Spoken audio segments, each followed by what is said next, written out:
I'll stare in your eyes when you ask me how far. I'll say, Jesus, I tried. You are my purpose for being alive. All the glories of this world do not compare to the day when I meet you. I'll stare in your eyes when you ask me how far. I'll say, Jesus, I tried. You are my purpose for being alive. All the glories of this world do not compare to the day when I meet you. I'll stare in your eyes when you ask me how far. I'll say, Jesus, I tried. You are my purpose for being alive. All the glories of this world do not compare to the day when I meet you. I'll stare in your eyes when you ask me how far.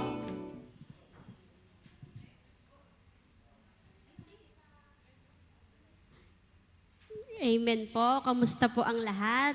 Shalom, shalom po sa ating lahat. At isang mapagpalang gabi po sa ating lahat. Praise the Lord. Tonight po, March 19, as we're on 29th day of our 40 days prayer of fasting. Maraming salamat po sa buhay nating lahat.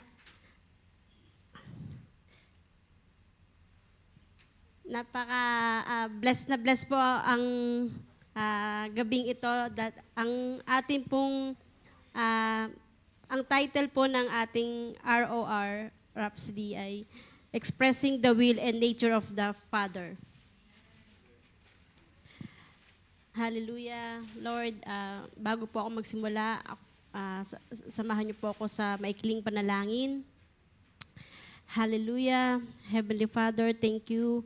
Thank you for tonight na dinala mo kami dito sa iyong panambahan na kami magkakasama upang marinig ang iyong mga banal na salita. Salamat, Panginoon, sa lahat ng ginawa mo para sa amin upang mailigtas kami sa aming mga kasalanan.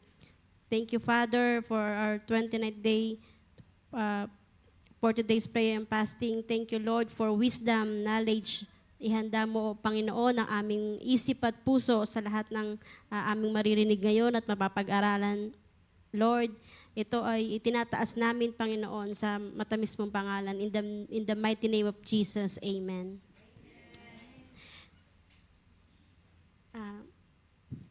Ayun nga po, ang title po, Expressing the Will and Nature of the Father. Sabi po sa Hebrews 1:3, who being the brightness of His glory and the express image of His person, and upholding all things by the word of His power, when He had by Himself purged our sins, sat down on the right hand of the Majesty on the high. Ayun nga po, ang sinasabi po dito sa Hebrews 1:3, nakikita sa anak ang kaluwalhatian ng Diyos.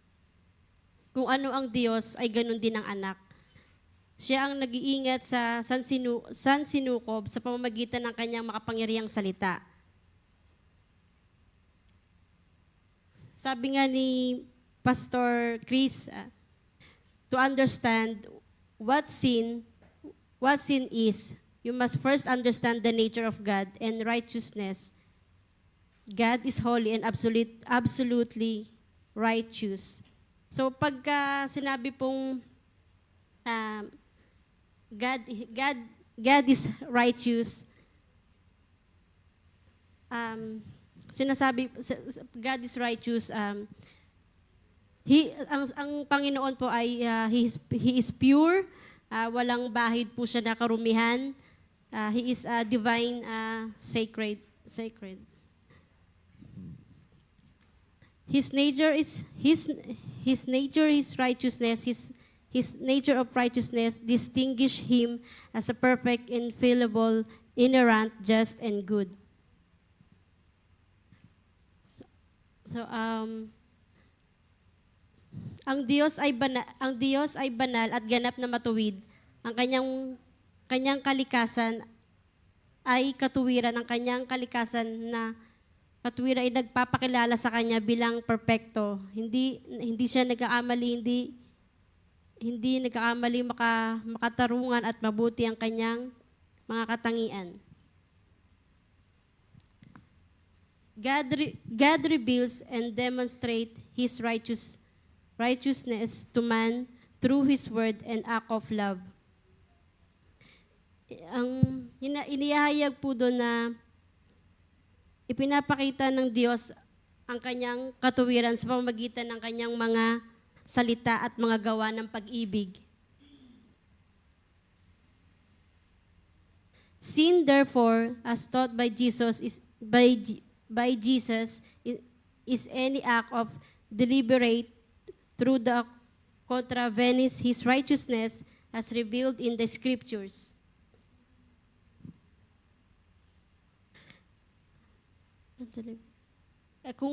Kung gayon, gaya nga ng tinuturo ni Jesus, ay anumang gawa o sinasadyang pag-iisip na sumasalungat sa kanyang katuwiran, gaya ng ipinahayag sa kasulatan. So, ayun nga po, yung is any act of deliberate through the contravenes His righteous, ayun po yung parang sumasalungat yung mga gawa ng mga tao at ng mundo. Good or evil, right or wrong, are judged by the very nature of God. Ang sabi po, ang mabuti o masama, tama o mali, ay hinuhusgahan ng mismong kalikasan ng Diyos. Hindi mo masasabi kung ano ang mabuti o masama o tama o mali maliban sa likas na katangian ng Diyos. That's why judgment cannot be left to society as it constantly changes. So ayun nga po, yun yung dahilan kung bakit hindi maaring ipaubaya sa lipunan ng paghatol dahil patuloy itong nagbabago.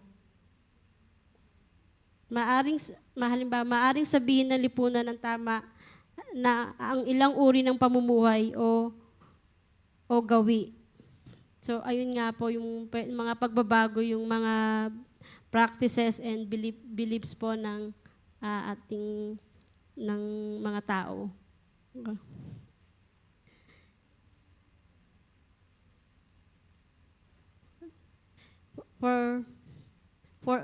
For instance, society may claim that certain lifestyle or practices are right, but their conscience tells them it's wrong. Yet they attempt to suppress that voice. The conscience is the voice of the human spirit.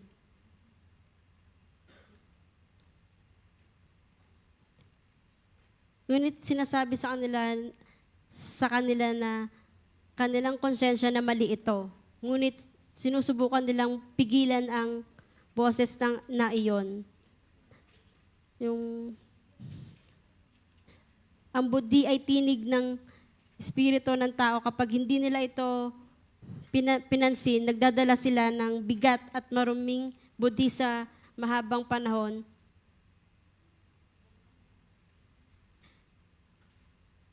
And when they ignore it, they carry a burden and dirty conscience for a long time. Some sadly even die in that state.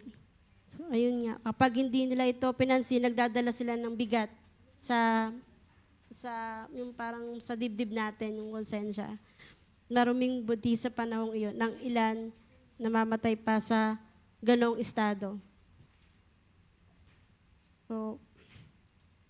So dapat po talaga mahalaga na alamin natin kung paano matukoy ang totoo at hindi ang tama at mali para kay Lord.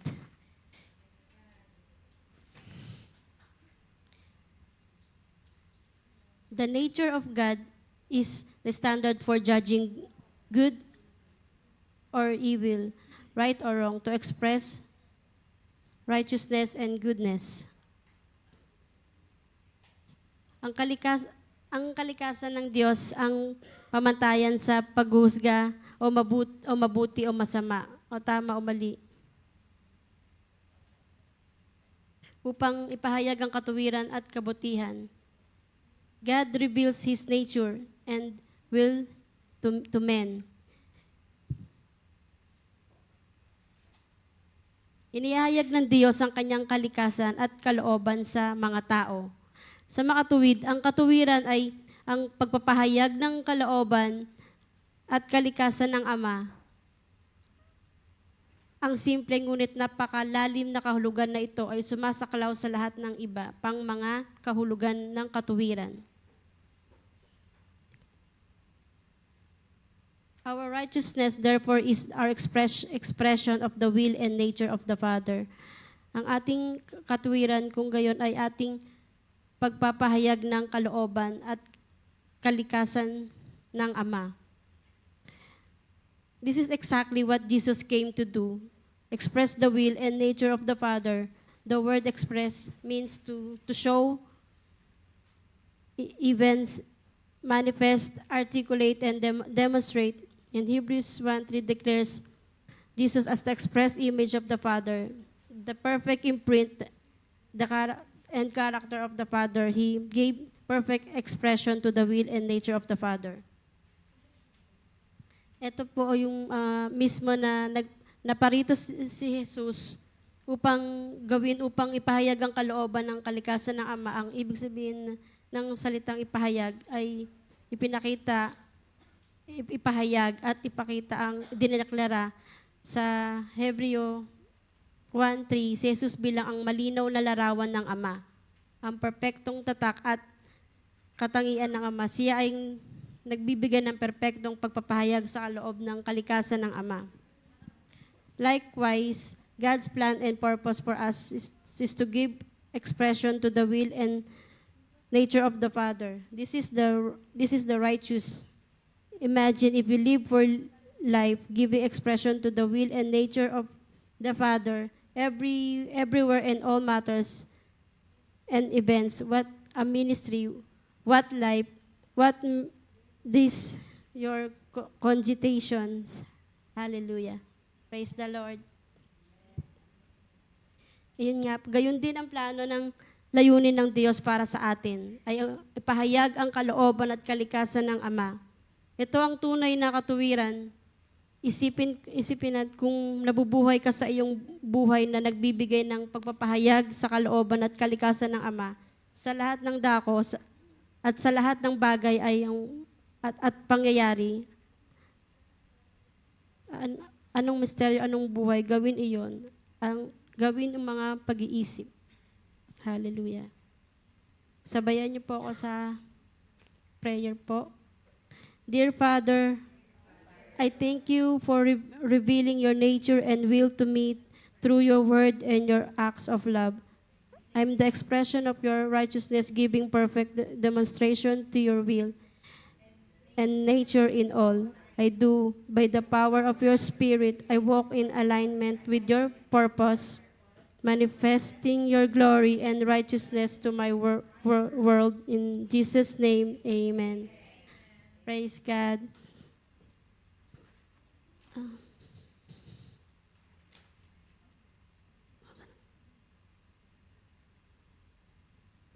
Salamat din po sa buhay ni Pastor Chris. Oyukelomi at sa ati pong mga kapatid na nanonood din po ngayon sa FB Live. See you again po sa morning devotion at 5:30 a.m. Hallelujah. Thank you, Lord. Ay, 6 a.m. po. Thank you, Lord.